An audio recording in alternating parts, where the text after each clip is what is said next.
Assalamualaikum warahmatullahi wabarakatuh. Selamat datang di channel kami, tempat di mana setiap kata punya rasa dan setiap cerita punya jiwa.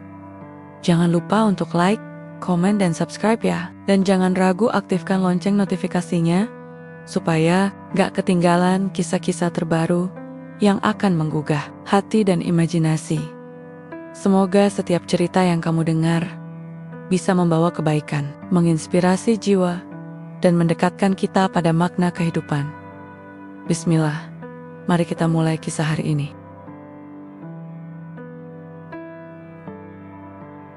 Ia hanya ingin berteduh di parkiran, tapi dunia mempermalukannya tanpa ampun. Seorang wanita cantik menudingnya pencuri, hanya karena bajunya kompeng camping. Tak ada yang tahu siapa sebenarnya pemuda yang dihina itu, hingga semuanya terlambat. Siapa sangka, benarkah orang yang kau hina hari ini bisa jadi pemilik hidupmu esok hari? Hari itu, panasnya menggigit. Matahari seperti murka, menyorot jalanan kota dengan cahaya yang tak bersahabat. Asap knalpot dan aroma gorengan dari pedagang kaki lima bercampur jadi satu, membuat udara semakin pengap. Rian menarik napas panjang sambil mengelap keringat di pelipis. Baju lusuhnya sudah basah oleh keringat, rambutnya akek koken, sepatunya berlubang, dan tas kumal di punggungnya sudah hampir robek di bagian talinya. Seharian ini, ia belum makan. Perutnya sudah sejak tadi keroncongan, tapi kantong celananya kosong. Ia berjalan menyusuri trotoar melewati ruko-ruko besar dan gedung tinggi yang semua tampak tak ramah. Setiap orang yang berpapasan dengannya menatap curiga. Ada yang memalingkan wajah, ada yang menutup hidung, ada pula yang sengaja menjauh, seolah takut penyakit menular. Orang miskin kok jalan di daerah elit? Gumam seorang lelaki berjas yang nyaris menabraknya. Rian tidak membalas. Ia hanya menunduk dan terus berjalan, pelan, setenang yang ia bisa. Tapi tubuhnya sudah nyaris tumbang. Kakinya bergetar, matanya berkunang. Ia butuh berteduh, setidaknya untuk sebentar saja di hadapannya berdiri megah sebuah hotel bintang 5. Pilar-pilar tinggi menjulang di sisi pintu masuk. Dengan mobil-mobil mewah berderet di parkiran, ada petugas valet yang sibuk memarkirkan mobil tamu. Lantai keramik mengkilap di lobi. Pintu kaca otomatis yang terbuka dan tertutup. Dan pendingin ruangan yang anginnya bahkan terasa hingga keluar gedung. Cukup duduk sebentar di parkirannya, pikirannya. Cuma 5 menit, ia melangkah masuk ke area parkiran hotel. Duduklah ia di sudut yang teduh, di bawah pohon palem hias yang ditanam dalam pot besar. Dari jarak itu, ia bisa mencium aroma roti dari restoran hotel. Mungkin karena terlalu lapar, pikirannya seperti sedang disiksa. Tapi setidaknya, tempat itu tidak panas. Namun ketenangannya tak bertahan lama. Dari balik pintu kaca lobi, seorang perempuan mengenakan seragam resepsionis berjalan cepat menuju arahnya. Ia bertubuh ramping, berdandan rapi, dan wajahnya dihiasi makeup mahal. Sepatunya berhak tinggi, dan suaranya terdengar lantang dari jauh. "Hei, kamu!" teriaknya sambil menunjuk. Rian menoleh, sedikit bingung. Ia tak merasa mengganggu siapapun. "Kamu ngapain di sini?" Rian berdiri pelan. "Maaf, saya cuma berteduh sebentar, hanya duduk." "Gak usah alasan, ini bukan tempat pengemis. Kamu pasti mau nyolong." "Ya." Nada bicaranya makin tinggi. Beberapa tamu hotel mulai menoleh. Rian menelan ludah. "Saya tidak mencuri apapun." Perempuan itu namanya Nadia. Seperti tertera di papan namanya mendengus kesal. Ayam Rian dari atas sampai bawah, seolah sedang menilai seekor binatang jalanan. Ia lalu menoleh ke arah satpam di dekat pintu. "Pak, tolong, ada gelandangan koba-koba masuk parkiran hotel." "Mungkin pencuri." Satpam itu segera mendekat, diikuti 2 rekannya yang lain. Mereka berdiri mengapit Rian. "Maaf mas, kami minta mas segera keluar," ucap satpam yang lebih tua. "Saya tidak mengganggu. Saya cuma duduk karena kelelahan." Suara Rian tenang, tapi wajahnya sudah memerah karena malu. "Tidak ada urusan.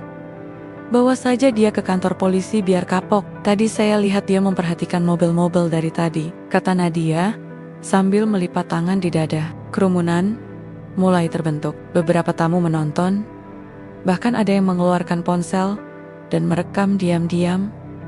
Rian berdiri mematung. Tubuhnya lelah, tapi hatinya lebih lelah lagi. Rasa malu dan sakit menyerang dalam waktu bersamaan. Matanya berkaca-kaca, tapi ia tahan. Tidak, hari ini.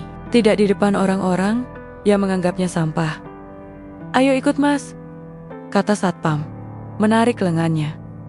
Rian mengangguk pasrah. Ia berjalan perlahan, tapi sebelum benar-benar keluar dari area hotel, ia menoleh sekilas ke arah Nadia. "Saya tidak mencuri apapun, saya hanya manusia yang kelelahan. Tapi, terima kasih, sudah membuat saya sadar. Siapa saja yang menilai manusia dari pakaian?" Nadia mendengus. "Sudah pergi saja." Rian melangkah pergi. Hari yang panas belum juga selesai, tapi luka di dadanya jauh lebih membakar daripada terik matahari siang itu. Sore harinya, di dalam kantor manajemen hotel, Nadia duduk sambil menyeruput kopi. Ia tak memikirkan lagi kejadian tadi. Baginya, orang seperti Rian memang tak pantas berada di tempat sekelas hotel itu. Ia bahkan sempat membual kepada rekannya bahwa ia telah menyelamatkan hotel dari pencurian. Ia tidak tahu bahwa kamera keamanan hotel telah merekam semuanya. Ia juga tak tahu ada tamu penting yang menyaksikan langsung kejadian tadi dari balkon lantai 2. Dan yang paling tidak ia ketahui adalah siapa sebenarnya pria lusuh yang tadi ia usir. Di bangunan tua, di pinggir kota, Rian duduk menatap langit malam dari atap yang bolong. Tangannya gemetar, bukan karena takut, tapi karena keputusan besar yang telah ia ambil sudah cukup menyamar. Sudah cukup diam. Waktunya kembali. Waktunya menunjukkan siapa dirinya yang sesungguhnya. Hujan turun malam itu. Tidak deras, tapi cukup untuk membuat atap bangunan tua tempat Rian tinggal merintik sepanjang malam. Air menetes dari sela-sela sengkaratan, membasahi tikar usang yang biasa ia bentangkan untuk tidur. Rian duduk di sudut ruangan, memeluk lutut, membiarkan tubuhnya menggigil. Tapi yang mengguncangnya bukan udara dingin, melainkan luka lama yang kembali terkuak siang tadi. Ia sudah berkali-kali dipandang rendah, sudah biasa diledek karena baju, compang-camping. Sudah kenyang ditolak warung makan karena takut ia makan tanpa bayar. Tapi siang tadi berbeda, dituduh pencuri di depan umum, dipermalukan oleh orang yang bahkan tak tahu siapa dirinya. Itu bukan lagi sekadar sakit hati, itu penghinaan atas nilai dirinya sebagai manusia. "Bapak," bisiknya lirih, memandangi lenggit-lenggit yang gelap. "Apa benar ini jalan yang harus aku tempuh untuk mengenal dunia kalian dulu?" Ia terdiam. Bertahun-tahun lalu, ia hidup di tempat yang sangat berbeda. Tempat tidur empuk, lantai marmer mengilap, ruang makan luas, dan pelayan yang selalu siaga. Ia tidak pernah merasakan lapar, tak pernah khawatir kehabisan uang. Hidupnya dulu mudah, bahkan terlalu mudah. Sampai semuanya berubah. Malam itu, lebih dari 5 tahun lalu, ayahnya pergi keluar kota menghadiri pertemuan dengan dewan direksi perusahaan hotel. Ia pamit dengan senyum lelah. Namun, Rian tidak tahu itu adalah senyum terakhir yang akan ia lihat dari ayahnya. Keesokan harinya, berita itu datang. Kecelakaan mobil. "Ayahmu meninggal seketika," kata polisi yang datang mengantar kabar. Suaranya datar. Tak ada simpati, seolah itu hanyalah kejadian biasa yang bisa menimpa siapa saja. Tapi bagi Rian, dunia runtuh. Setelah kematian ayahnya, semua berjalan cepat. Terlalu cepat. Saham perusahaan berpindah tangan. Warisan yang seharusnya menjadi miliknya, entah bagaimana, dibekukan dengan dalih hukum. Para investor menggeser posisinya dari pemegang kendali menjadi tak lebih dari nama yang dikubur dalam sejarah keluarga. Ibunya jatuh sakit, depresi, lalu meninggal beberapa bulan setelahnya. Dalam waktu yang singkat, Rian kehilangan keluarga, rumah, dan masa depan. Namun, ia tidak menyerah, tidak ingin menjadi orang yang hanya duduk di atas warisan. Ia ingin tahu mengapa semuanya bisa terjadi seperti itu. Siapa yang mengambil alih perusahaannya? Siapa yang diam-diam menyusun rencana untuk menjatuhkan ayahnya?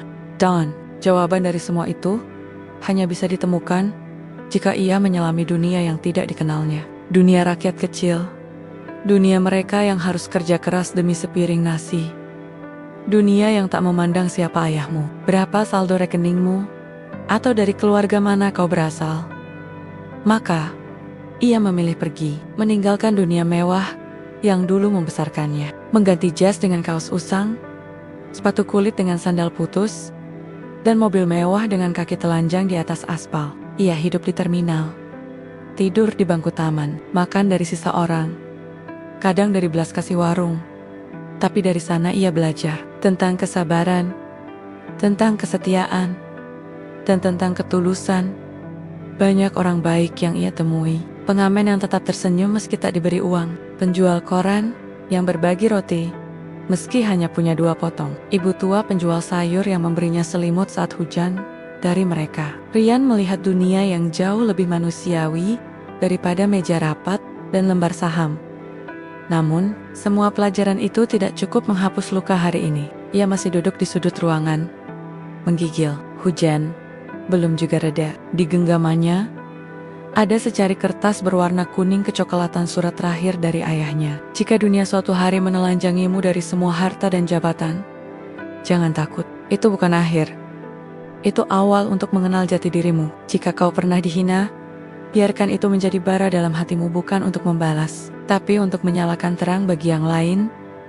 Rian menutup mata. Air matanya jatuh tanpa suara. Ia tahu ia tidak bisa terus bersembunyi. Ia tahu waktunya sudah tiba. Besok pagi, ia akan menemui seseorang. Seseorang yang selama ini diam-diam masih setia padanya, Pak Hening, mantan tangan kanan ayahnya, yang sekarang bekerja sebagai kepala staf di salah satu cabang hotel keluarga mereka yang dulu. Pagi menjelang, hujan telah berhenti. Rian berjalan menyusuri jalanan yang masih basah. Langkahnya ringan, walau tubuhnya belum sepenuhnya pulih. Ia mengenakan jaket lama, menutupi kaos usang yang dipakainya semalam. Ia tiba di sebuah rumah kecil di ujung gang. Rumah itu sederhana, tapi rapi. Ada tanaman hias di depan pintu, dan aroma kopi tercium dari dalam. Assalamualaikum. Suara Rian pelan. Pintu terbuka. Rian, lelaki setengah baya, dengan wajah keriput dan mata lembut, menatapnya lama. Ya Allah, kamu akhirnya datang juga, Pak Hening. Rian tersenyum tipis. Saya butuh bantuan. Pak Hening memeluk Rian. Kau kurus sekali, nak. Sudah cukup, saatnya kau kembali. Di ruang tamu kecil itu, Rian menceritakan semua tentang hidupnya di jalanan, tentang hinaan kemarin, tentang tekadnya untuk kembali, bukan sebagai pewaris manja, tapi sebagai pemilik yang tahu bagaimana rasanya dilukai sistem. Pak Hening mengangguk. Ia mengeluarkan map coklat dari lemari, menyerahkannya kepada Rian. Ini semua dokumen saham yang diam-diam aku kumpulkan selama 5 tahun ini. Masih banyak yang setia pada keluargamu. Mereka menunggu waktumu kembali. Rian membuka map itu. Matanya menyala. Aku akan mulai dari hotel tempat aku diusir kemarin, ucapnya lirih. Aku akan kembali ke sana, tapi bukan sebagai gelandangan, Pak. Hening tersenyum. Kau akan kembali sebagai tuan mereka. Mentari pagi menyusup perlahan melalui sela tirai ruang tamu. Di atas meja kayu kecil, secangkir teh meluapkan uap hangat yang wangi. Aroma kayu manis samar-samar memenuhi ruangan, menciptakan kedamaian yang nyaris tak tersentuh hirek-pikuk dunia luar. Rian duduk berhadapan dengan Pak Hening. Matanya menatap selembar demi selembar dokumen yang berisi riwayat saham dan surat kuasa warisan dari mendiang ayahnya. Jemarinya menggenggam kertas-kertas itu dengan hati-hati, seolah setiap lembar menyimpan kenangan. Ini bukan hanya tentang saham dan warisan, Pak, ucap Rian lirih. Ini tentang kehormatan ayah, tentang nama keluarga yang dirampas dan diinjak-injak. Pak Hening mengangguk pelan. Sorot matanya teduh, namun tegas. Ayahmu dulu selalu percaya padamu, Rian. Bahkan saat semua direksi menekan agar warisanmu dibekukan dengan alasan ketidakstabilan mental akibat duka, beliau tetap percaya. Suatu hari, kau akan kembali, bukan untuk balas dendam, tapi untuk memperbaiki. Rian menghela napas panjang. Saya tidak ingin menebar kebencian, tapi saya tidak bisa diam saat orang-orang yang pernah menginjak kami masih berjalan bebas, menguasai perusahaan seperti milik sendiri. Pak Hening berdiri, mengambil map hitam dari laci lemari tua. Ia meletakkannya di hadapan Rian. Ini laporan keuangan terbaru dari 5 hotel milik keluargamu yang kini sudah beralih ke pemilikan. Tapi ada satu yang belum berubah sepenuhnya. Tempat kau dihina kemarin. Rian mengangkat wajahnya. Hotel Fiore? Benar, kata Pak Hening. Hotel Fiore adalah hotel utama dari jaringan keluarga. Meski saham mayoritas sudah dipegang pemodal luar, masih ada celah hukum untuk merebut kembali kendali. Kau punya satu hal yang mereka lupakan. Kekuatan hati dan keberanian. Rian mengangguk. Matanya menatap peta kota yang terbentang di meja. Ia menunjuk titik di tengah, lokasi Hotel Fiore. Aku akan kembali ke sana. Bukan untuk minta maaf karena penampilanku, tapi untuk menegakkan harga diriku. Beberapa hari kemudian, pagi masih lembut saat mobil hitam berhenti di depan Hotel Fiore. Mobil itu tak mencolok, tapi cukup mewah untuk menarik perhatian pegawai parkir. Dari dalamnya, keluar seorang pria berpakaian simpel tapi rapi, dengan setelan semi-formal warna abu gelap. Sepatunya mengkilap, rambutnya tertata, dan wajahnya bersih dari jejak gelandangan yang sempat muncul di halaman parkir hotel itu beberapa hari sebelumnya. Itu Rian. Satpam yang dulu menggiringnya keluar hanya bisa memandangi dari kejauhan, tak mengenali sosok di balik pakaian baru itu. Rian melangkah perlahan, masuk ke dalam labi dengan tatapan tenang. Ia tidak menoleh ke kanan Carrie, hanya melangkah langsung ke meja resepsionis. Dan di sana, berdiri sosok yang tak asing. Nadia, perempuan yang dengan lantang memanggilnya pencuri. Nadia sedang sibuk memeriksa daftar tamu ketika mendengar suara sepatu menghentak lantai lobi. Ia mengangkat kepala, tersenyum profesional. Selamat datang di Hotel Fiore. Ada yang bisa saya bantu, Tuan? Rian diam sejenak, menatap wajah itu, yang beberapa hari lalu penuh amarah dan curiga. Wajah yang tak mengenal belas kasih. Ada, ucap Ryan pelan. Saya ingin bertemu dengan manajer utama hotel ini. Namanya Indra, bukan? Nadia sedikit terkejut. Cara pria itu menyebut nama atasan tertinggi dengan percaya diri, bukan seperti tamu biasa. Mohon maaf, apakah Tuan sudah memiliki janji? Sudah, jawab Ryan, sambil menyerahkan kartu kecil berwarna hitam, polos, dengan logo perusahaan hotel, dan inisial R timbul di tengahnya. Mata Nadia membelalak. Ia mengenal kartu itu. Itu bukan kartu sembarangan, hanya digunakan oleh investor dan dewan direksi utama. Tunggu sebentar, Tuan. Saya akan panggilkan manajer Indra. Nadia berjalan cepat. Di balik langkahnya yang terburu-buru, jantungnya berdebar. Entah kenapa, ada rasa tidak nyaman yang merayap di tubuhnya. Pria seperti pernah ia lihat. Beberapa menit kemudian, Rian sudah duduk di ruang VIP hotel. Ruangan itu dulu dibangun oleh ayahnya sendiri, dengan tangan yang terlibat langsung memilih desain, lampu, bahkan aroma ruangan. Duduk di sana, kenangan membanjiri dirinya. Pintu terbuka. Seorang pria parubaya, berkemeja biru dan dasi perak, masuk dengan wajah penuh senyum. Tuan Rian, saya tidak percaya akhirnya bisa bertemu langsung dengan Anda. Kami mendengar banyak kabar tentang Anda, tapi tidak menyangka Anda akan datang ke sini. Rian berdiri, menjabat tangan manajer itu. Saya tidak ingin membuat keributan, hanya ingin bicara baik-baik. Tapi saya harap, mulai hari ini, semua tahu siapa saya sebenarnya. Indra mengangguk pelan. Tentu, Tuan, saya akan segera mengumpulkan seluruh manajemen. Apakah Anda ingin bertemu mereka hari ini? Tidak perlu, jawab Ryan. Tapi, tolong beritahu mereka. Saya kembali, dan mulai besok, Fiore akan berubah. Di lobi, Nadia duduk di ruang istirahat karyawan. Wajahnya pucat, tangannya gemetar menggenggam cangkir kopi yang tidak lagi hangat. Ia merasa dunianya berputar, sesuatu dalam dirinya bergetar. Bukan karena takut, tapi karena malu. Ia menatap kaca, melihat pantulan wajahnya sendiri. Baru kali ini ia merasa seperti sedang ditelanjangi oleh kenyataan. Pria itu, gelandangan yang ia hina, ternyata bukan siapa-siapa, tapi segalanya. Dan ia hanya manusia yang terlalu cepat menilai dari tampilan, sore itu. Di balkon lantai 5, Rian berdiri menatap langit yang mulai berwarna jingga. Angin sore menyapu rambutnya, matanya tajam. Tapi ada kesedihan yang samar mengendap di sana. Dunia belum tahu siapa dirinya sepenuhnya. Tapi ia sudah memulai langkah. Dan langkah itu tak akan berhenti. Langit pagi tampak suram. Awan kelabu menggantung rendah di atas kota, seolah menjadi pertanda akan hujan yang belum turun. Namun di dalam kantor utama Hotel Fiore, suasana jauh lebih dingin dari udara luar. Di ruang rapat eksekutif, lantai 8, seluruh manajemen duduk tegang di kursi empuk yang selama ini hanya diisi oleh para investor dan petinggi perusahaan. Tak ada yang menyangka bahwa pagi ini mereka dipanggil mendadak oleh manajer utama. Hanya dengan satu pesan singkat, pihak pemegang saham mayoritas ingin bertemu.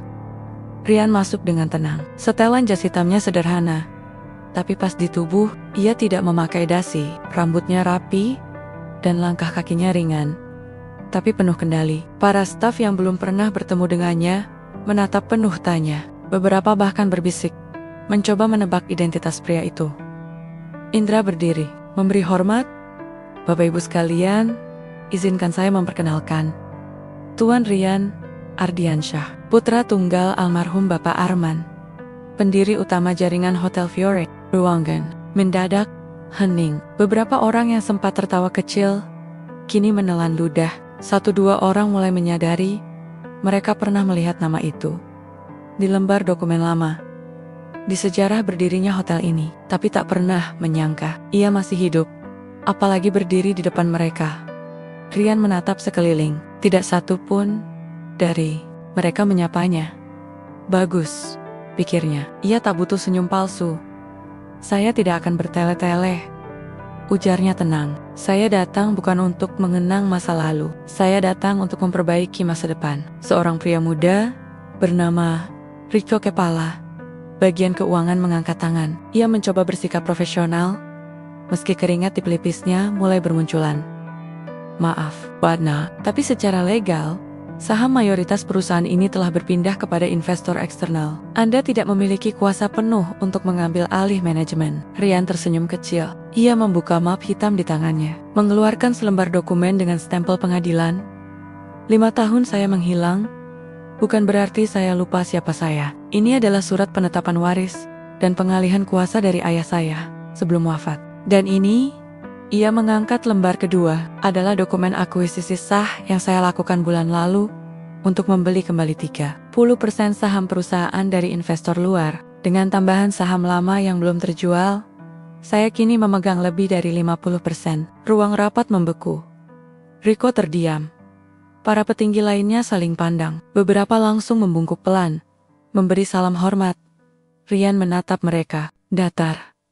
Saya tahu beberapa dari kalian terlibat dalam proses pelemahan legal warisan saya, tapi saya tidak datang untuk menuntut. Saya datang untuk memastikan kalian bekerja dengan integritas. Seorang wanita parubaya mencoba berdiri. Namanya Lestari, kepala HRD, yang sejak dulu dikenal dekat dengan para pemodal baru.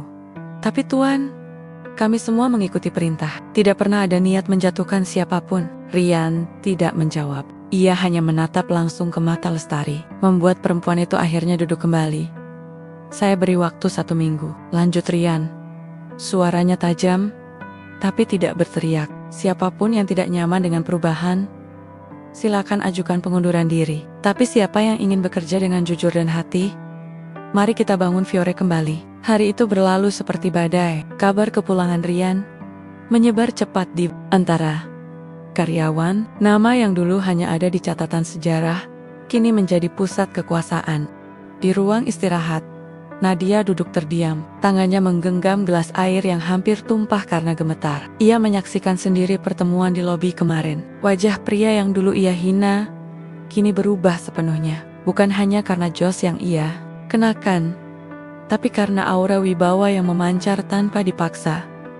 Dia benar-benar pewaris hotel ini, bisiknya pelan. Rekan kerjanya, Mira, duduk di samping. Iya, aku dengar dia dulu anak tunggal pendiri Fiore. Setelah ayah dan ibunya meninggal, dia menghilang. Tapi katanya, Dia sengaja hidup di jalanan. Nadia mengangguk pelan. Aku yang mengusirnya, menghinanya, dan menuduhnya pencuri. Mira tak berkata apa-apa. Wajah Nadia terlihat jauh lebih pucat dari biasanya. Semua makeup tak bisa menutupi rasa malu yang menyeruak dari dalam hatinya.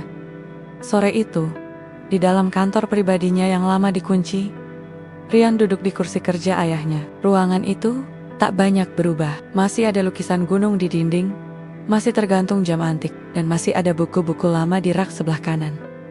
Ia membuka laci meja, menemukan bingkai foto usang. Di dalamnya, potret kecil dirinya saat remaja, bersama sang ayah dan ibunya yang tersenyum bahagia.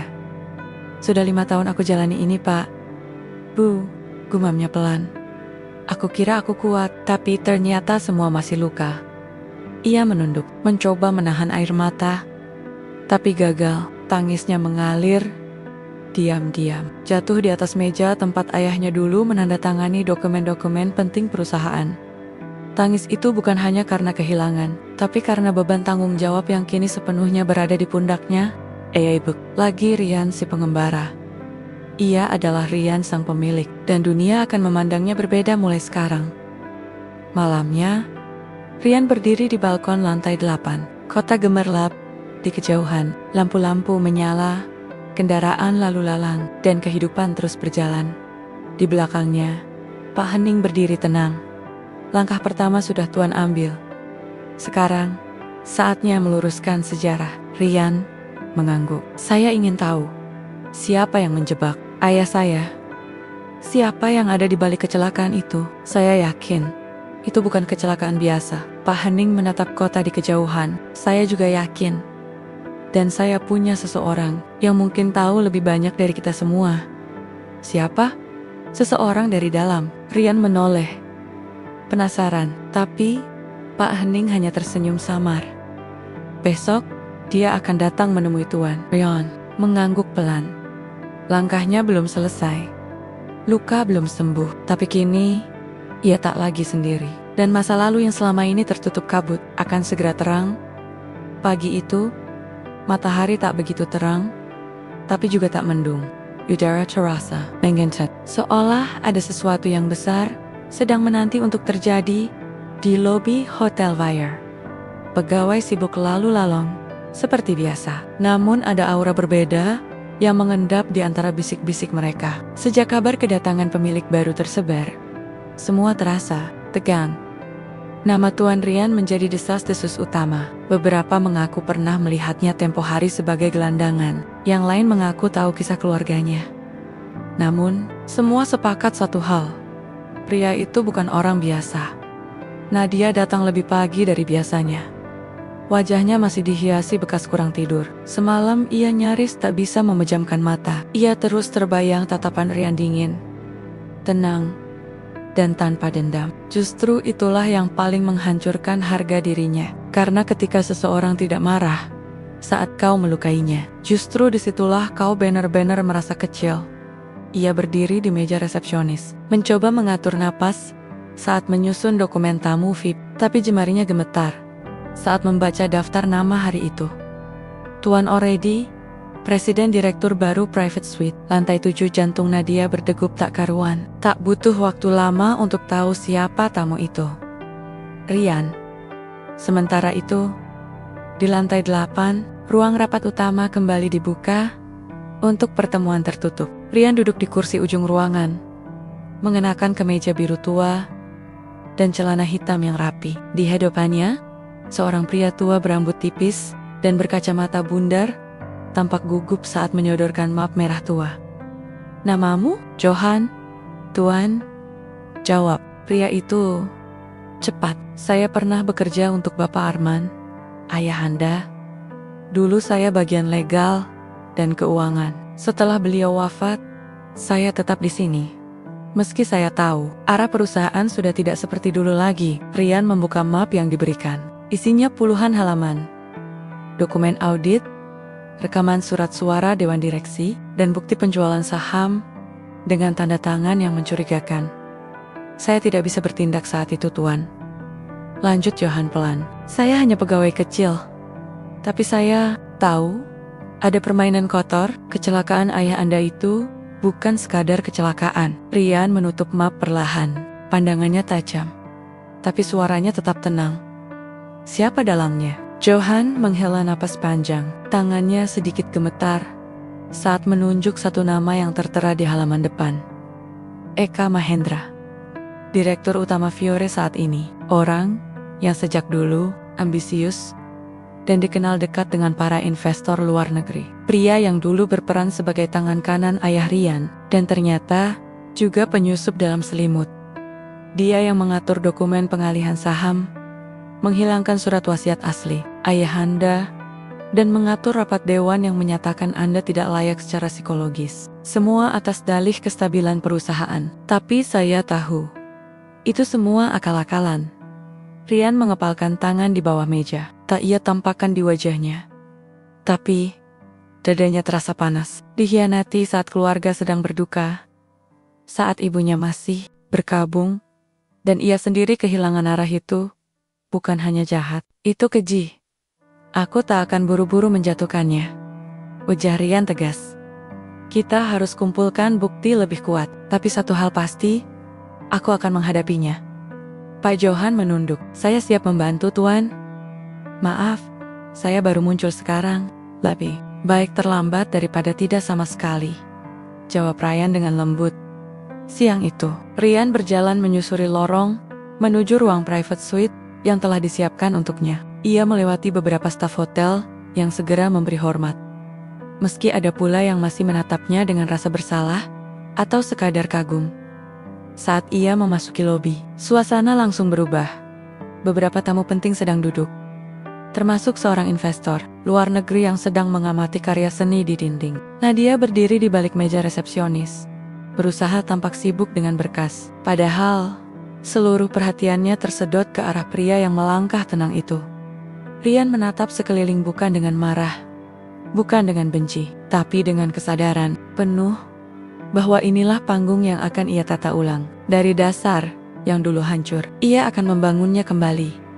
Matanya bersirobok dengan Nadia. Detik itu, waktu seperti melambat. Nadia menunduk cepat. Rasa malu menyapu wajahnya. Tapi Rian tetap berjalan, melewatinya tanpa sepatah kata. Tanpa tatapan tajam, hanya keheningan yang lebih menyakitkan daripada 1000 umpatan. Di belakang meja, Nadia nyaris tak sanggup berdiri. Dadanya sesak. Aye, ingin minta maaf. Ingin mengatakan betapa ia menyesal, tapi mulutnya seakan terkunci. Dan semakin Rian menjauh, semakin ia merasa ia telah kehilangan sesuatu yang dulu ia anggap tak berarti. Malam tiba, Rian duduk sendirian di balkon private suite, lantai 7. Kota Jakarta terbentang di hadapannya. Cahaya-cahaya kendaraan bergerak seperti aliran sungai. Tapi di balik keramaian itu, pikirannya mengerucut hanya pada satu hal. Kebenaran. Eka Mahendra. Nama itu berputar di kepalanya. Pria itu harus dihadapi. Tapi bukan dengan amarah, dengan bukti. Dan besok pagi, ia akan mengirim undangan resmi kepada Dewan Direksi untuk rapat luar biasa. Rapat yang akan menentukan siapa yang pantas memimpin. Rapat yang akan membedakan mana yang tulus dan mana yang tamak. Ia menatap bintang-bintang di langit yang mulai samar. Satu bintang jatuh, tapi ia tahu itu bukan pertanda kehancuran. Itu tanda sesuatu akan berubah. Langit mendung menyelimuti pagi itu. Angin berembus pelan, menyapu daun-daun di halaman depan Hotel Fiore. Meski matahari belum sepenuhnya menampakkan diri, aktivitas dalam gedung sudah berlangsung dengan penuh ketegangan. Di ruang rapat tertutup lantai 8, deretan kursi eksekutif telah terisi. Para direksi duduk dengan wajah waspada. Tak ada suara tawa atau candaan seperti biasanya. Semuanya menyadari rapat hari ini bukan sembarang pertemuan. Pukul 9 tepat, pintu terbuka. Rian masuk dengan langkah mantap. Wajahnya tenang. Setelan jas abu gelap membalut tubuhnya. Di belakangnya, Pak Hening membawa setumpuk dokumen penting. Dan Johan berdiri dengan wajah tegas. Semua mata tertuju pada Rian, beberapa dengan kagum, sebagian besar dengan ketakutan. Di ujung meja panjang, duduk seorang pria dengan wajah licin dan senyum tipis. Pria itu mengenakan jas biru tua, desi merah menyala, dan jam tangan emas. Namanya Eka Mahendra. Saat mata Rian dan Eka bertemu, udara seolah terhenti. "Selamat pagi Tuan Rian," ucap Eka dengan suara tenang tapi mengandung tantangan. "Kami semua terkejut atas kemunculan Anda kembali. Apa yang bisa kami bantu pagi ini?" Rian tak langsung menjawab. Ia menatap ruangan itu perlahan, memastikan setiap orang menatap balik padanya. "Pertama," ucap Rian, "saya ingin memperkenalkan diri secara resmi. Saya, Rian Ardiansyah, anak tunggal dari mendiang Bapak Arman, pendiri utama jaringan Hotel Fiore.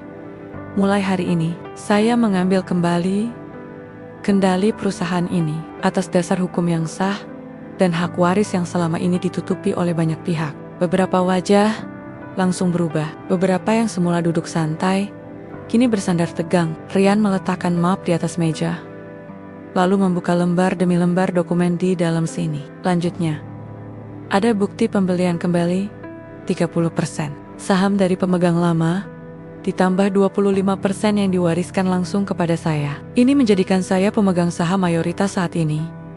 Eka menyilangkan tangan di dada. Senyum tipisnya belum luntur. "Menarik sekali Tuan Rian. Tapi kepemimpinan perusahaan tidak bisa diambil alih hanya berdasarkan dokumen. Ada tata cara dan mekanisme internal."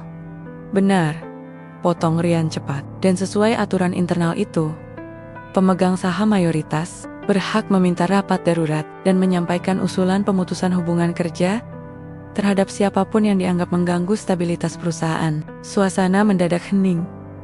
Rian berdiri, menatap langsung Eka, "Dan hari ini, saya mengajukan mosi tidak percaya kepada Tuan Eka Mahendra sebagai Direktur Utama Fiore." Ruang rapat meledak dalam bisik-bisik. Beberapa terkejut, yang lain hanya menunduk. Eka tertawa kecil, lalu berdiri. "Jadi ini tentang dendam pribadi? Ini tentang pengkhianatan?" Jawab Rian tegas. "Saya tahu semua permainanmu. Penghilangan surat warisan ayah saya, rapat fiktif yang menyatakan saya tidak. Bahkan saya tahu kau ada di balik kematian ayah saya di jalan tol itu." Wajah Eka mulai mengeras.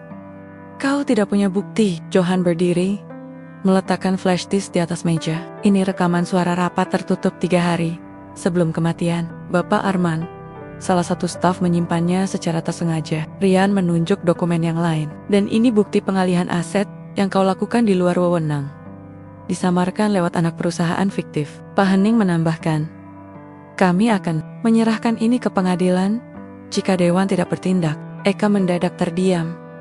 Senyum palsunya hilang. Ia menoleh ke kiri dan kanan, berharap ada satu suara yang mendukung. Tapi yang ia lihat hanyalah kersi-kersi yang membisu. Orang-orang yang dulu memujanya, kini memilih bungkam.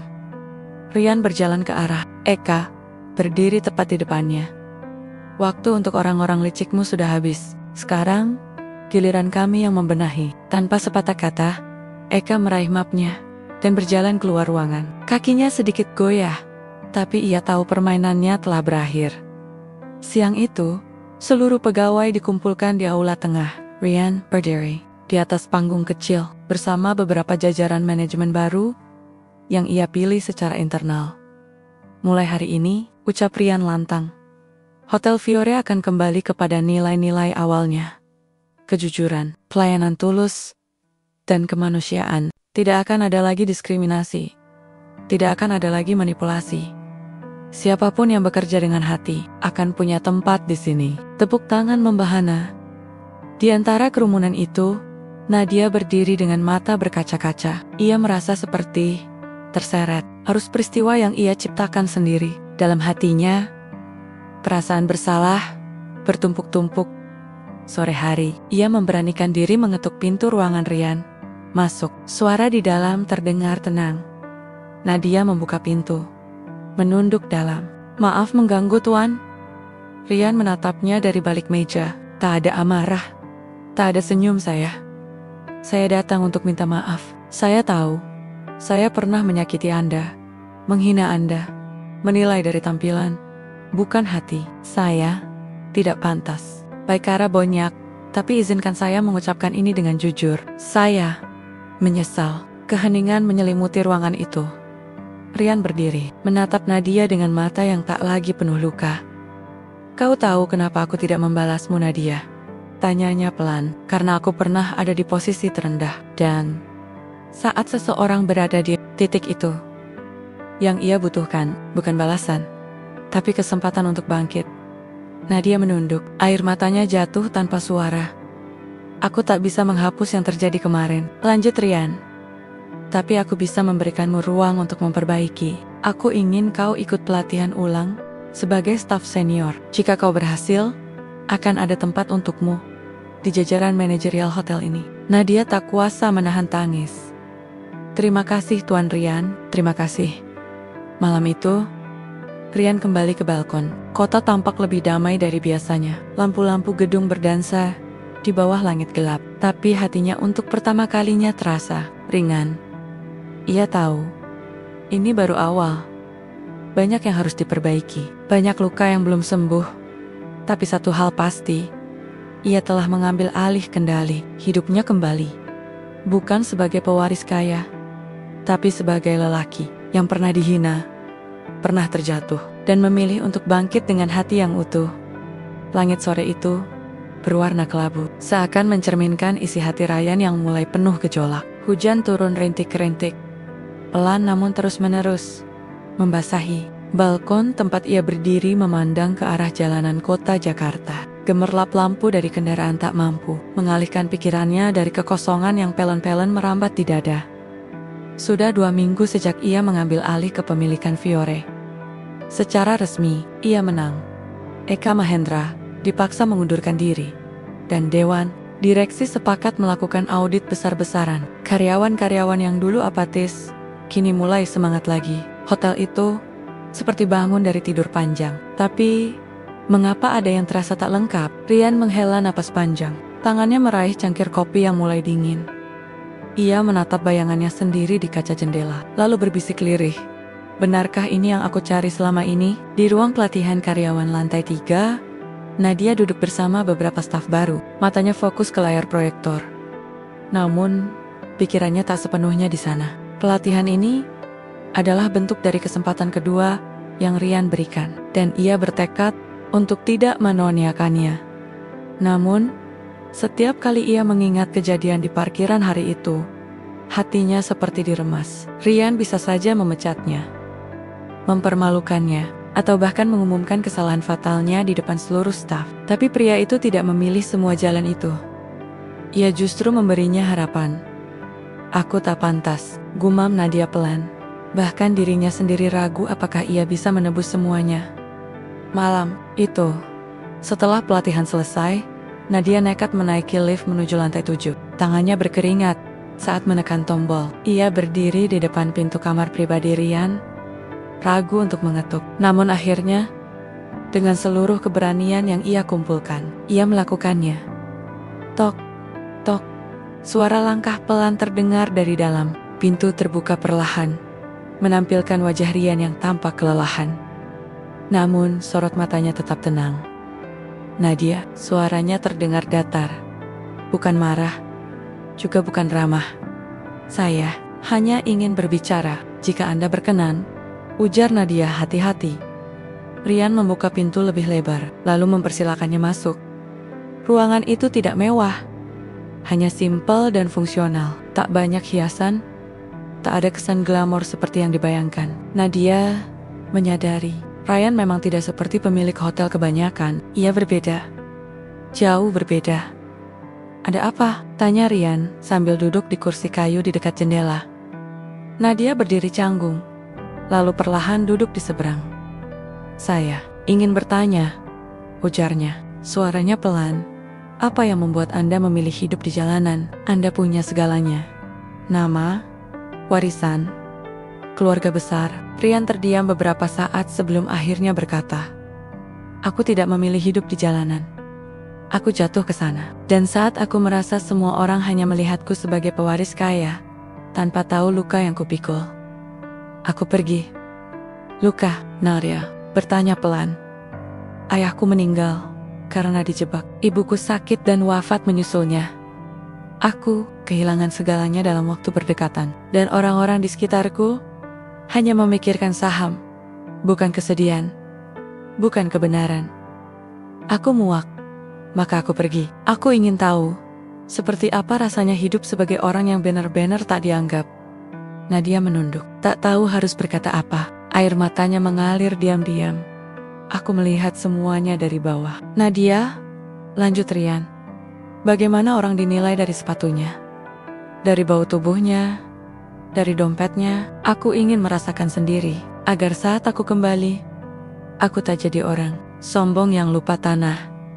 Nadia menghapus air matanya. Tapi kenapa Anda tidak membalas semua yang telah saya lakukan? Rian menatapnya lama. Karena aku pernah sangat ingin dimaafkan, tapi tak ada yang memberiku itu. Aku tak mau jadi seperti mereka. Keesokan harinya, badai datang. Bukan dari luar, tapi dari dalam. Audit internal yang dipimpin oleh Johan mengungkap kebocoran dana puluhan miliar dari proyek renovasi Fiore cabang luar kota. Semua mengarah pada satu nama. Dimas, sahabat lama Rian semasa kuliah, yang dulu direkomendasikan langsung oleh mendiang ayahnya untuk ikut di dalam Dewan Rian terpukul. Tidak mungkin. Dimas, bisiknya saat menerima laporan itu. Namun bukti tak bisa dibantah. Rian harus memilih, tetap percaya pada sahabatnya, atau menegakkan kebenaran. Sore itu, ia bertemu Dimas di ruang rapat kecil. Aku tidak mencuri, ucap Dimas, wajahnya tegang.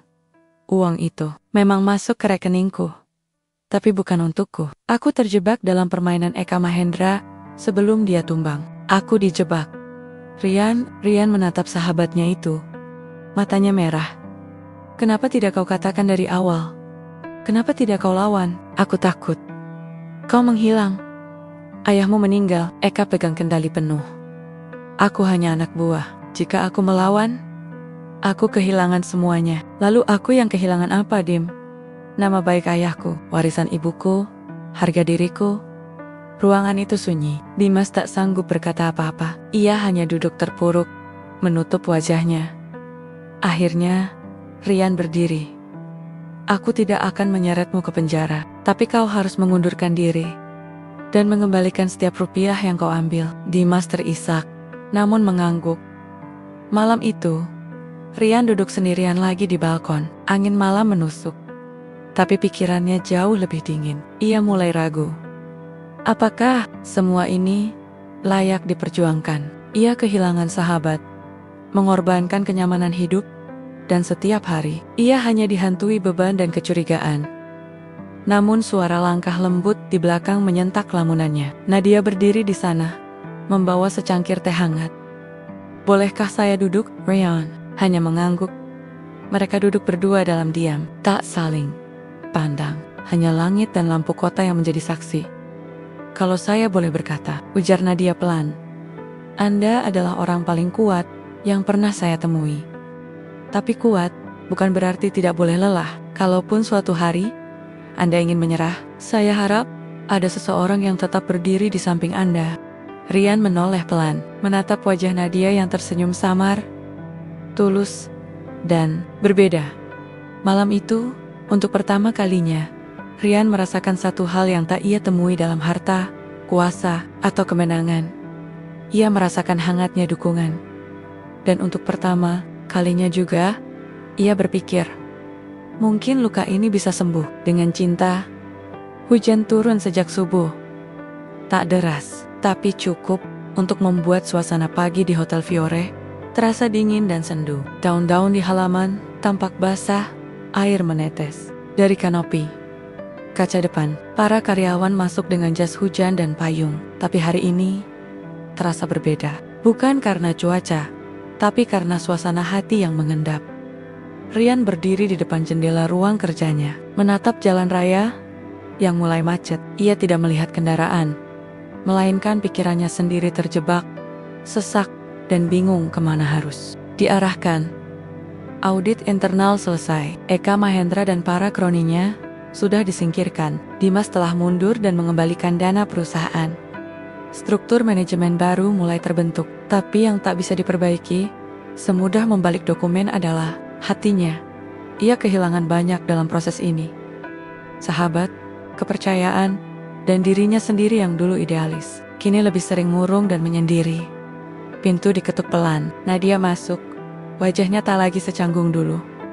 "Tuan, maaf mengganggu. Ada seorang tamu yang minta bertemu langsung." Namanya, Nadia ragu menyebutkannya. "Bu Retno?" katanya. "Iya, ibu saya." Rian langsung berbalik. "Ibumu?"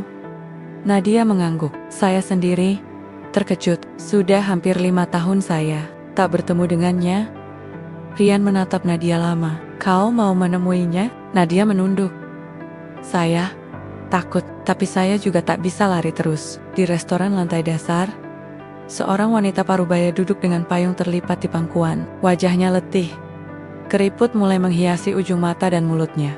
Tapi dari serat matanya, jelas ia menyimpan banyak rahasia. Namanya Retno. Wanita yang meninggalkan Nadia dan ayahnya ketika ia baru lulus SMA.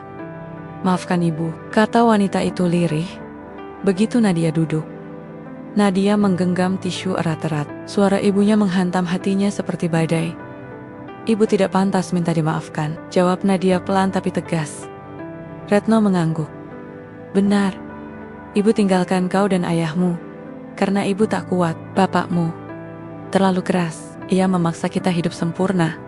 Harus kaya, harus dihormati. Ibu gagal. Ibu lari. Ayah meninggal dalam kesepian," bisik Nadia. Matanya memerah. "Aku yang mengurus jenazahnya. Aku yang membayar utangnya. Dan aku yang menguburnya sendirian." Retno menunduk. "Itulah kenapa ibu kesini. Untuk meminta maaf. Untuk memberitahumu bahwa bukan hanya kau yang luka." Nadia tidak langsung menjawab. Ia menangis dalam diam. Sebagian dirinya ingin memeluk ibunya. Sebagian lagi ingin marah, bahkan membalikkan badan dan pergi. Tapi Rian, dari kejauhan, hanya memandang mereka. Dan ketika Nadia menoleh, ia hanya memberikan anggukan kecil seolah berkata, "Kau tidak harus sempurna untuk memaafkan." Hari-hari berikutnya diisi dengan hening yang panjang. Rian mulai menghindari banyak pertemuan. Ia merasa lelah, bukan karena tubuhnya, melainkan karena hatinya. Ia rindu ayahnya. Ia rindu hari-hari sebelum semuanya hancur. Dan yang paling ia takutkan, ia mulai ragu apakah semua yang ia lakukan benar. Nadia, di sisi lain, mulai menunjukkan perubahan besar. Ayah bukan lagi resepsionis yang sinis dan menjaga jarak. Ia lebih tenang, lebih lembut. Bahkan para staf lain mulai mendekatinya. Ia membuka pelatihan kecil setiap sore untuk membantu rekan-rekan baru. Suatu malam, Rian menemuinya di lobi. "Lusa, aku akan meninggalkan Jakarta," kata Rian tiba-tiba. Nadia menatapnya dengan syok. "Kemana?" "Ke Jogja. Ada properti lama milik orang tua yang belum pernah aku urus. Aku pikir mungkin di sana aku bisa lebih jujur pada diriku sendiri." "Kau mau lari?" tanya Nadia, pelan tapi tajam. "Bukan lari. Aku butuh ruang," jawab Rian. "Aku telah membuktikan bahwa aku bisa mengambil alih Fiore. Tapi aku belum yakin apakah aku bisa hidup sebagai Rian, tanpa topeng pewaris, tanpa dendam." Nadia menggigit bibirnya, menahan air mata. "Kau tahu Rian," ujarnya, "aku dulu juga berpikir kalau dunia ini cuma tentang siapa yang kuat dan siapa yang berani melawan. Tapi ternyata kadang keberanian itu juga berarti tangle down, memperbaiki, bukan pergi." Rian menatap matanya. Ada kehangatan di sana, tapi juga rasa sakit. "Lusa aku berangkat," katanya pelan. "Kalau begitu, izinkan aku mengantarmu ke bandara," bisik Nadia. Hari keberangkatan datang lebih cepat dari yang mereka harapkan. Bandara pagi itu dipenuhi hiruk-pikuk. Namun di antara keramaian, ada dua orang yang berdiri diam di depan gerbang keberangkatan. Rian dan Nadia. "Terima kasih untuk semuanya," ucap Rian, menatap matanya dalam. Nadia tersenyum samar. "Aku harusnya yang berterima kasih. Kau mengubah hidupku, bukan dengan hadiah, tapi dengan memberi contoh." Mereka saling berpandangan lama. Dan untuk pertama kalinya, Rian menyentuh tangan Nadia. Aku akan kembali, tapi bukan sebagai pewaris hotel. Bukan juga sebagai lelaki yang menyimpan luka. Aku akan kembali sebagai seseorang yang tahu apa itu rumah. Nadia mengangguk. Air matanya jatuh satu-satu. Dan aku akan tetap di sini. Menjaga tempat ini. Menjaga nama Fiore. Dan namamu. Pesawat mulai boarding. Rian mengangkat koper. Lalu menoleh untuk terakhir kalinya. Namun sebelum benar-benar pergi, ia berjalan cepat ke arah Nadia. Dan memeluknya. Pelukan yang hangat. Pelukan yang menenangkan. Dan pelukan yang menyembuhkan. 2 bulan berlalu sejak hari itu di bandara. Sejak pelukan terakhir antara Rian dan Nadia. Jakarta terus bergerak, seperti biasa Naman Edayang. Berbeda di Hotel Fiore. Udara di dalam hotel terasa lebih hangat. Senyum para staf lebih tulus. Pelayanan yang diberikan bukan sekadar prosedur, melainkan cerminan hati. Semua orang bekerja, bukan hanya demi gaji, tapi demi menjaga sesuatu yang lebih besar, nilai. Dan Nadia telah menjadi simbol perubahan itu. Di ruang pelatihan, Nadia kini memimpin program mentoring untuk karyawan baru. Ia bukan lagi resepsionis yang penuh prasangka. Ia kini mentor, teladan, dan pengingat bahwa siapapun bisa salah, asalkan berani memperbaiki. Kalau kamu lihat tamu pakai sandal jepit dan baju lusuh, ucapnya dalam sebuah sesi. Jangan nilai dia dari situ. Dunia bisa memutar balik hidup siapapun dalam 1 hari. Aku pernah melakukan kesalahan itu, dan syukurnya, aku diberi kesempatan kedua. Para karyawan muda yang mendengarkan mengangguk. Ada yang mencatat, ada yang menahan haru. Sebagian dari mereka bahkan sudah tahu cerita Nadia dan Tuan Rian, meski tidak pernah dibicarakan secara resmi. Kesempatan kedua itu bukan hak, lanjut Nadia. Itu hadiah, maka jika kalian mendapatkannya, jangan sia-siakan. Di sisi lain, di sebuah desa tenang di pinggiran Yogyakarta, Rian menjalani hari-hari dengan sederhana. Ia tinggal di rumah peninggalan ibunya, sebuah bangunan lawas berdinding kayu, dengan halaman luas dan pohon mangga tua di tengahnya. Setiap pagi, ia menyiram tanaman dan menyapu halaman. Ia membaca surat kabar atau duduk bersama anak-anak kecil di desa yang datang belajar dari buku-buku koleksinya. Ia tak lagi mengenakan jas, tak lagi bicara tentang saham. Namun di balik ketenangan itu, pikirannya selalu kembali ke satu nama, Nadia. Ia mengikuti perkembangan Fiore dari jauh lewat laporan berkala yang dikirim Pak Hening. Ia tahu Nadia tumbuh menjadi pemimpin yang tangguh. Ia tahu hotel itu kini menjadi salah satu jaringan paling disegani karena budaya barunya. Tapi, yang belum ia tahu, apakah ia masih punya tempat di hati Nadia? Suatu pagi, sebuah surat datang. Bukan lewat email, tapi benar-benar surat kertas. Ditulis tangan dengan tinta biru. Di amplop putihnya tertulis, "Untuk Rian, di rumah yang tenang dan sederhana." Rian membukanya perlahan. Rian yang selalu aku doakan. Aku tak tahu harus mulai dari mana, tapi izinkan aku bercerita. Dulu, aku menilaimu dari pandangan pertama. Aku mengira kau pencuri, pengganggu, bahkan hina. Tapi kenyataan menamparku lebih keras dari yang pernah kubayangkan. Kau mengajariku banyak hal.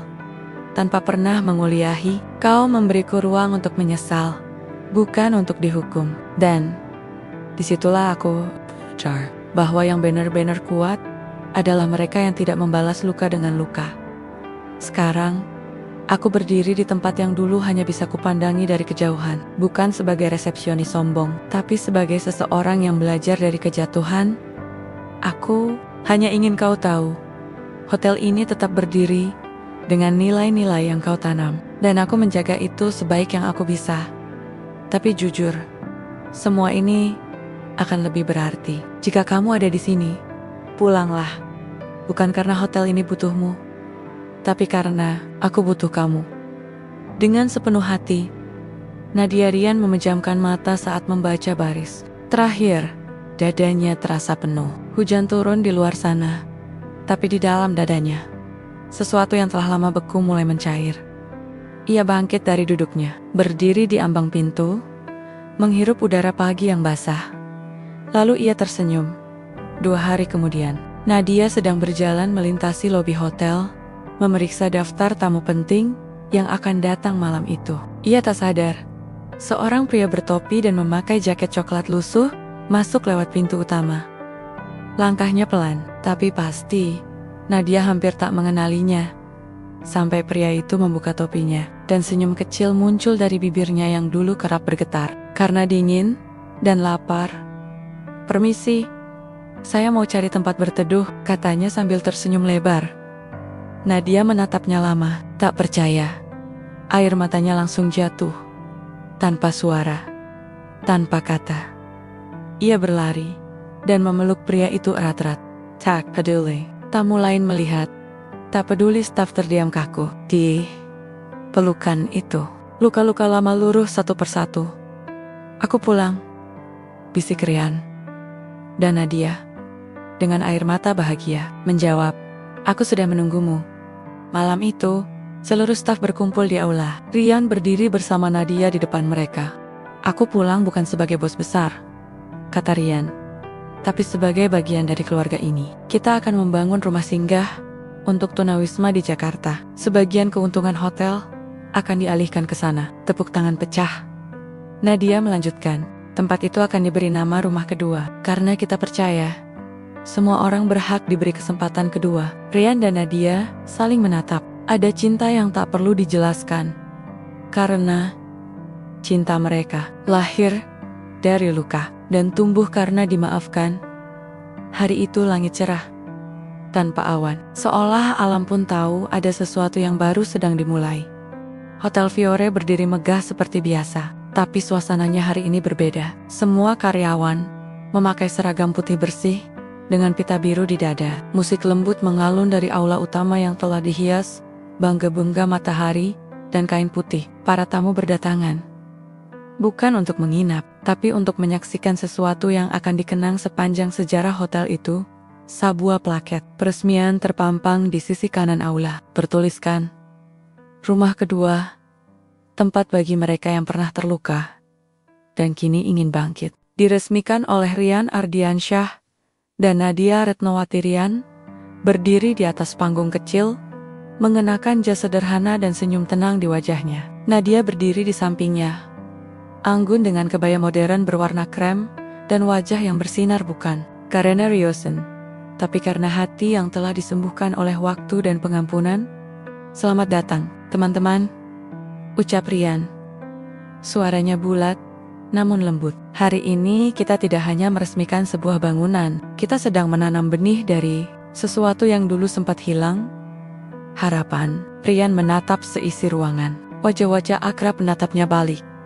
Pak Hening, Johan, para staf hotel, para tamu, dan beberapa mantan tunawisma yang kini telah bekerja di Fiore sebagai petugas kebersihan dan teknisi.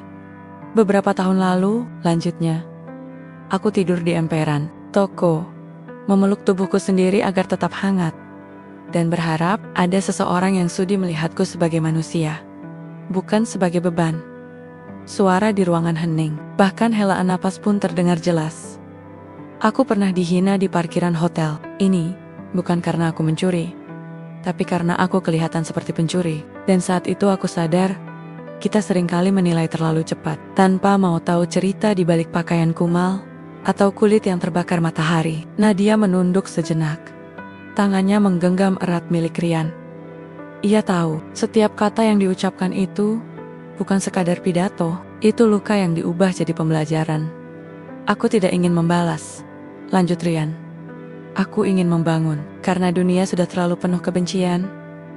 Maka aku memilih memberi tempat baru, tempat kedua, untuk orang-orang yang tak lagi punya rumah, tapi masih punya hati." Tepuk tangan menggelegar, hangat, panjang, dan pada saat itu, tirai di sudut aula ditarik. Di baliknya, terdapat miniatur rumah, 2 lantai yang akan dibangun tak jauh dari lokasi hotel. Rumah itu akan menampung hingga 20 tunawisma.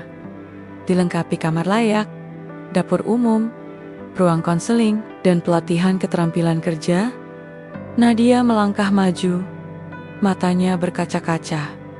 Teman-teman, rumah ini bukan hasil dari seorang Nadia atau Rian. Ini hasil dari pengampunan, keberanian, dan tekad untuk berubah. Aku dulu pernah bersikap sombong, menilai orang dari tampangnya, dan aku menyesal. Ia menarik napas panjang, tapi si Siarong memberiku kesempatan kedua. Bukan karena aku pantas, tapi karena ia percaya bahwa orang bisa berubah. Nadia menoleh ke Ryan, tersenyum lebar. Dan sejak hari itu, aku berjanji akan melakukan hal yang sama kepada siapapun yang datang. Mengetuk pintu, bahkan jika mereka datang dengan tubuh lelah dan baju robek. Suara tangis kecil terdengar dari sudut ruangan. Beberapa staf membasuh mata mereka, diam-diam. Dan di tengah ruangan, seorang lelaki tua berpakaian lusuh berdiri sambil memegang surat undangan. Ia adalah salah satu dari mereka yang akan tinggal di rumah kedua. Di matanya ada binar yang tak bisa dibeli dengan uang. Sore hari, setelah acara selesai dan tamu-tamu pulang satu persatu, Ryan dan Nadia berjalan ke taman belakang hotel. Udara hangat, angin berhembus lembut, menyapu rambut Nadia yang terurai. "Kau tahu," ucap Nadia sambil duduk di bangku taman. "Aku tidak pernah menyangka aku akan jatuh cinta dengan seseorang yang dulu aku hina." Ryan tertawa kecil. "Dan aku tidak pernah menyangka wanita yang dulu memanggil satpam dan polisi kepadaku akan menjadi orang pertama yang kuberi tanggung jawab memimpin hotel ini." Mereka tertawa. Bukan untuk mengejek masa lalu, tapi untuk mengingat bahwa jalan pulang tak selalu lurus. Kadang harus jatuh, kadang harus kehilangan arah. Tapi Jack, kau terus berjalan dengan hati yang benar. Akhirnya kau akan tiba di tempat yang seharusnya. Ryan mengeluarkan sebuah kotak kecil dari sakunya. Nadia menatapnya. Apa itu?" Ryan membuka kotaknya. Sebuah cincin sederhana, perak polos tanpa permata. "Ini bukan berlian," ucap Ryan. "Karena bagiku, cinta yang kuat tak butuh kilau, tapi butuh makna." Nadia menahan napas. Ryan berlutut di hadapannya. "Maukah kamu membangun rumah kedua bersamaku? Bukan hanya untuk orang-orang yang pernah terluka, tapi juga untuk kita berdua." Nadia mengangguk pelan, meneteskan air mata. "Ya, aku mau." Beberapa bulan kemudian, rumah kedua resmi dibuka. Sebagian penghuninya kini bekerja di hotel sebagai petugas keamanan, dapur, dan kebersihan. Mereka bukan lagi orang jalanan, tapi bagian dari keluarga besar Fiore. Anak-anak mereka disekolahkan, ibu-ibu diberi pelatihan keterampilan, dan setiap bulan, keuntungan hotel selalu disisihkan untuk menjaga rumah itu tetap hidup. Ryan dan Nadia menikah dalam upacara sederhana di taman belakang hotel. Para tamu bukan konglomerat, tapi para karyawan, penghuni rumah kedua, dan tetangga-tetangga sekitar. Tak ada karpet merah, tak ada pesta mewah, tapi ada cinta yang nyata. Cinta yang tumbuh dari penghinaan, dari luka, dari kesempatan kedua, dan dari keyakinan bahwa siapapun bisa bangkit jika ada tangan yang mau menggandengnya.